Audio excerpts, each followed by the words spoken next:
तो ये टेबल्स हो गई। नेक्स्ट है, मैंने आपको बताया था हाइपोथेसिस के बारे में, परिकल्पनाओं का निर्माण। ठीक है, तो परिकल्पनाओं का निर्माण की अगर हम बात करें तो ये हेडिंग है,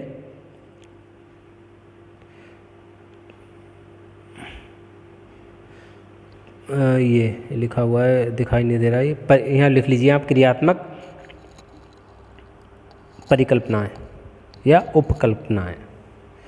ठीक है, तो यहाँ पर मैंने आपको कई बार बताया था, पहले लेक्चर के माध्यम से बताया, क्लास में कई बार बताया कि हाइपोथेसिस के बारे में।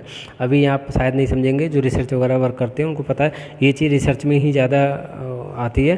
तो ये जब रिसर्च करने से पहले कहीं ना कहीं हाइपोथेसिस का निर्माण करना होता है। तो ये पॉइंट्स अभी पीछे आप समस्या और समस्या के कारण वगैरह सब समझ गए होंगे। तो ये इसमें कुछ पॉइंट्स बनाए जाते हैं, जैसे यदि छात्र उचित आसन में बैठकर लिखें तो उनका लेख सुधरेगा। ठीक है, जैसे अभी कारण थे कि छात्र उचित आसन में नहीं बैठते। ठीक है, तो उससे संबंधित यहाँ पर एक हाइपोथेसिस का निर्माण किया गया, परिकल्पना का, उपकल्पना का निर्माण किया गया कि यदि छात्रों को ऐसा करने को दिया जाए तो वो शायद वो सही करेंगे। ठीक है, उसी बेस पर यहाँ पर उस कारण को ध्यान में रखते हुए लिखा गया है, यदि छात्र उचित आसन में बैठकर लिखें तो शायद उनका लेख सुधरेगा।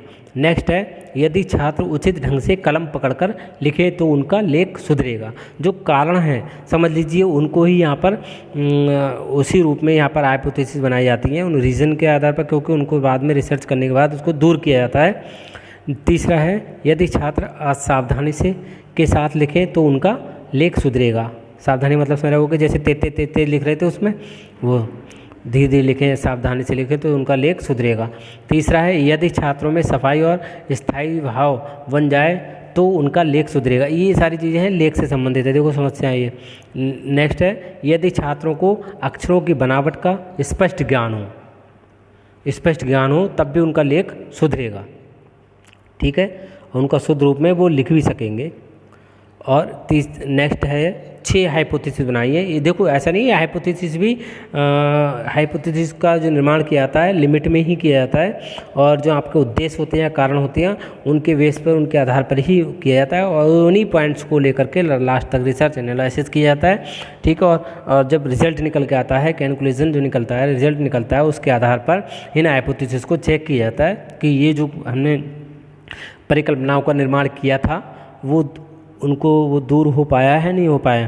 तो ठीक है, ये 6 है। जैसे यदि सुलेख लिखने वालों को पारितोषिक और ना लिखने वालों को अतिरिक्त लेखन कार्य दिया जाए तो बच्चों का लेख सुधरेगा।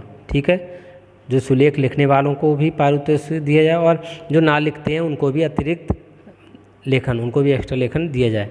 ठीक है, तो यहाँ पर ये जो हाइपोथेसिस, इनकी हाइपोथेसिस बोलते हैं इनको, परिकल्पनाओं को, उपकल्पनाओं को, इन्हीं के बेस पर परीक्षाओं का आयोजन किया जाता है। जैसे ये देखो टेबल बनी हुई है,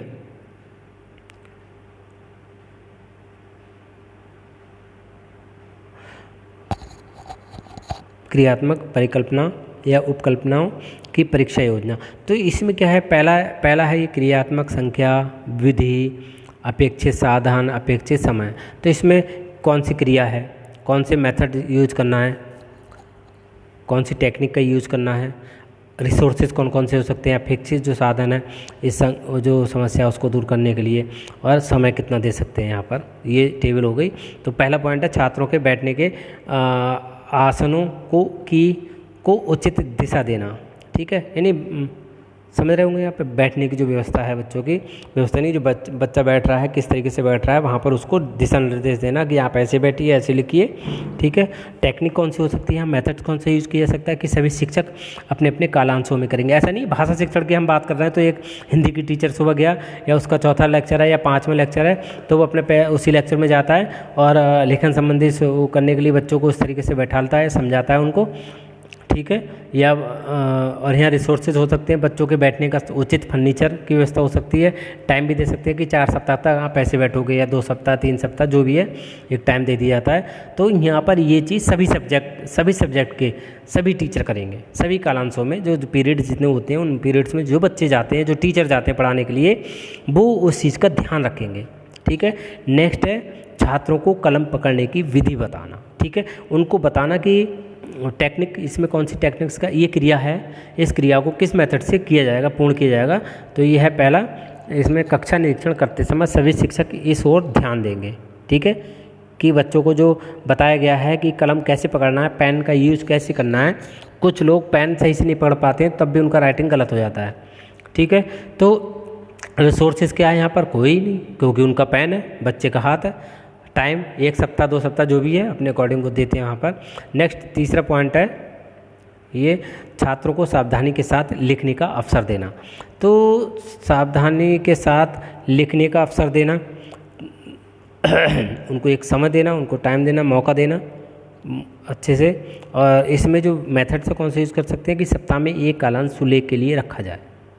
ठीक है, सप्ताह में 1 2 3, मतलब जैसी जो समस्या है उसके अकॉर्डिंग। ज़्यादा लेखन ज़्यादा ख़राब है बच्चों का, मैक्सिमम बच्चों का लेखन ख़राब है, गलत है, तो जो है टाइम बढ़ा भी सकते हैं वहाँ पर। ठीक है, तो नेक्स्ट है अपेक्षित साधन। अपेक्षित साधन में रिसोर्सेज में क्या हो सकता है? सुलेख पुस्तकाएँ हो सकती हैं। ठीक है, जो लिखी हुई पुस्तकाएँ हैं वो हो सकती हैं।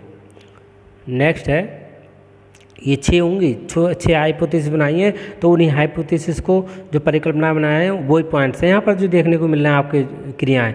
ये जो क्रियाएं यहाँ देखने को मिल रही हैं ये समझ लीजिए वही हैं।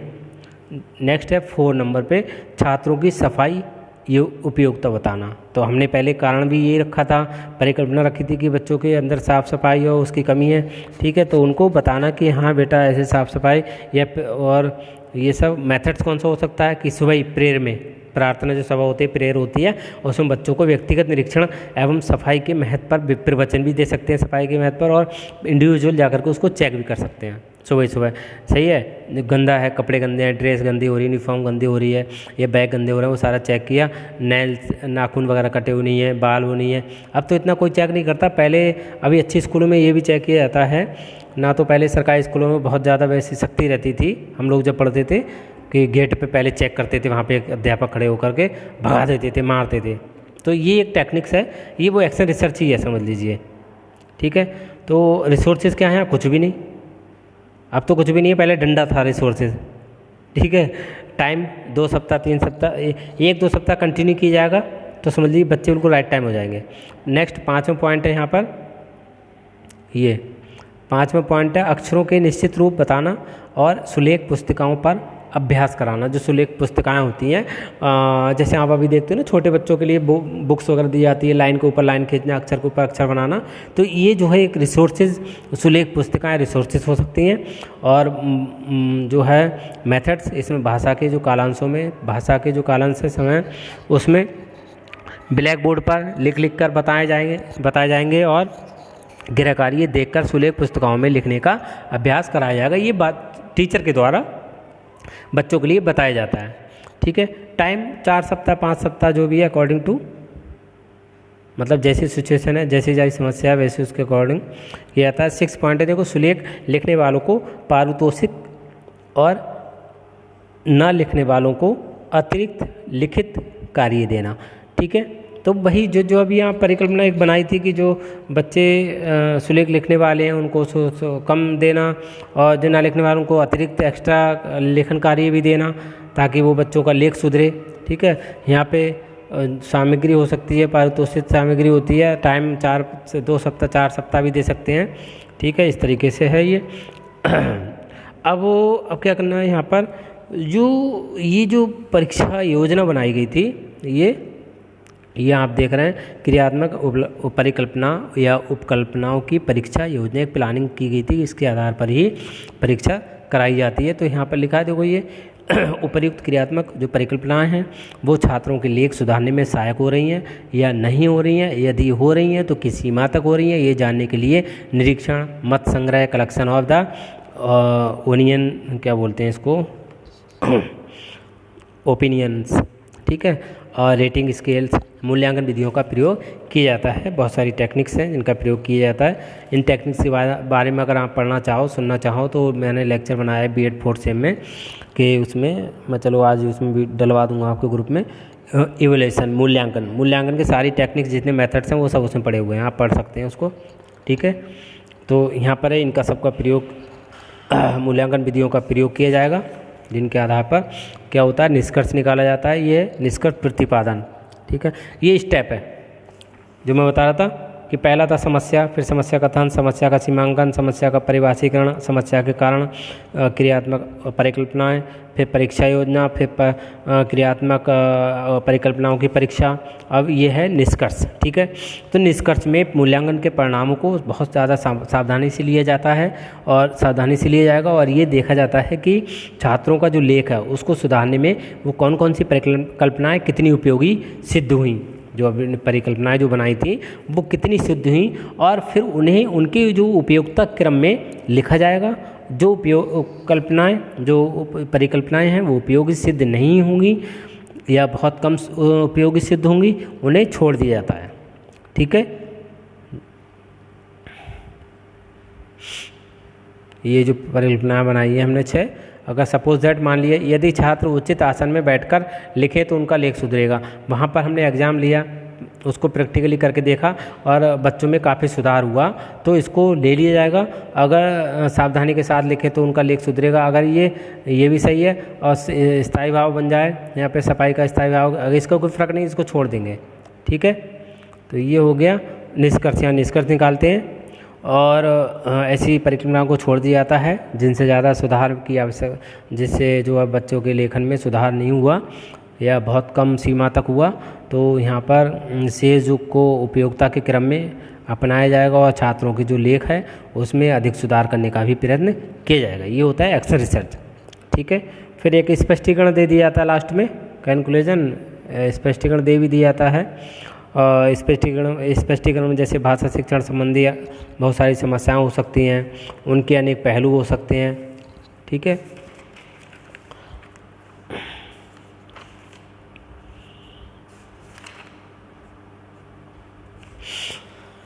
रिजल्ट जिसे कहते हैं, रिजल्ट परिणाम, तो और कह सकते हैं हमने एक समस्या को उदाहरण रूप में प्रस्तुत किया है और उसके भी केवल एक पहलू को ही लिया था। किसी एक समस्या के अनेक पहलू भी हो सकते हैं, और एग्जाम्पल के लिए इसी समस्या को छात्रों का हस्तलेख अच्छा नहीं है को लीजिए। इस समस्या के एक पहलू सुलेख के अभाव में शिक्षक छात्रों के लिखित कार्य की अवहेलना करते हैं को हमने लिया है और उसके समाधान के लिए क्रियात्मक अनुसंधान की एक रूपरेखा प्रस्तुत की है। इस समस्या के अनेक अन्य पहलू हो सकते हैं, मतलब ये स्पष्टीकरण दिया जाता है। ठीक है, बाद में कोई भी जो भी कंटेंट होता है, जो समस्या होती है उसके संबंधित में कई सारे पहलू हो सकते हैं। जैसे सुलेख के अभाव में छात्र लिखित कार्य नहीं करते हैं, ये तो मेन है। जब बच्चे का राइटिंग अच्छा नहीं होता है ना, तो उसका अंदर से मन ही नहीं करता लिखने का। राइटिंग अच्छा होता है, लोग तारीफ करते हैं, देखते हैं, टीचर देखने का सुनने का उसको प्रयास करते हैं। 4 बच्चों में बैठे हुए, अरे इसका राइटिंग अच्छा है, उसका राइटिंग अच्छा है, उस बच्चे का नाम लेके पुकारते हैं, उसको मोटिवेशन मिलता है तो और लिखने का मन करता है उसका। एक बच्चे का राइटिंग गलत है ना, तो टीचर देख ही रहा है, ना ध्यान दे रहा है, ना उसका कभी चर्चा हो रही है, हाँ, तो वो बच्चा फिर लिखने का भी मन नहीं करता उसको। तो यह सुलेख के अभाव में अपने वो जो छात्र है वो अपने लिखित कार्य की जाँच भी नहीं कराते हैं, क्योंकि जब टीचर मन से देखते नहीं है, अगर देखते हैं तो बस रेड पेन चला दिया आज के समय में, तो ये तो अब यदि इनमें से एक समस्या को लिया जाए तो लेख सुधारने संबंधी उपर्युक्त जो क्रियात्मक परिकल्पनाएं हैं उनके साथ कुछ और भी क्रियात्मक परिकल्पनाएं होंगी। जैसे फॉर एग्जांपल कह सकते हैं आप, जैसे यदि मैंने इसमें देखिए लिखा भी है, यदि शिक्षक छात्रों के लिखित कार्य का जो लेखा जोखा रखते हैं तो छात्र लिखित कार्य करेंगे। मतलब अपने पास डाटा रखते हैं बच्चों का कि बच्चों ने किसने लिखा, सबका देखो अलग अलग तरीका है। मैं भी पहले इंटर कॉलेज में पढ़ाता था तो मैंने अपने एक सीट बना लिया करता था इस तरीके से, जब कुछ बच्चों को होमवर्क दिया, क्योंकि ज़्यादा बच्चे होते थे तो एक दिन में तो सारा चेक नहीं हो पाता था। कॉपी जो होमवर्क वगैरह है जितना वर्क किया तो हफ्ते में 2 दिन रख लिए, एक दिन रख लिया कॉपी चेक करने का। ठीक है, ये नहीं है कि आज गया आज कॉपी चेक करना शुरू कर दिया। तो उससे कहीं ना कहीं एक प्लान तैयार करता था, रोल नंबर इतने से इतने तक, रोल नंबर से इतने तक उस दिन चेक होंगे, तो बच्चे वहाँ एक्टिव रहते हैं। ठीक है, तो उसका लेखा जो है बच्चों का अगर अध्यापक के पास होता है, किसने कितनी कॉपी चेक कराई न कराई है, किसने जो लेखन कार्य दिया था वो अभी चेक कराया है नहीं कराया है, तो कहीं ना कहीं बच्चे भी लिखते हैं, उसको कार्य को पूर्ण करते हैं। ठीक है, यदि कक्षोन्नति के समय छात्रों के लिखित कार्य पर भी अंक दिए जाएं तो छात्र लिखित कार्य करेंगे। लिखित जो कार्य है लेखन से संबंधित, उनको मार्क्स एक्स्ट्रा दिए जाएं अलग से, तो बच्चों में रुचि उत्पन्न होती है और वो लेखन कार्य करते हैं। ठीक है।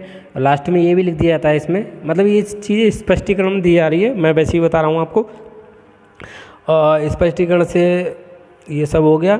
लास्ट में चाहे तो उपसंहार जो होता है वो लिख भी सकते हैं, नहीं भी लिख सकते, ये होता है आपका एक्शन रिसर्च। ठीक है, मैं स्टार्टिंग से एक बार दिखा देता हूँ आपको।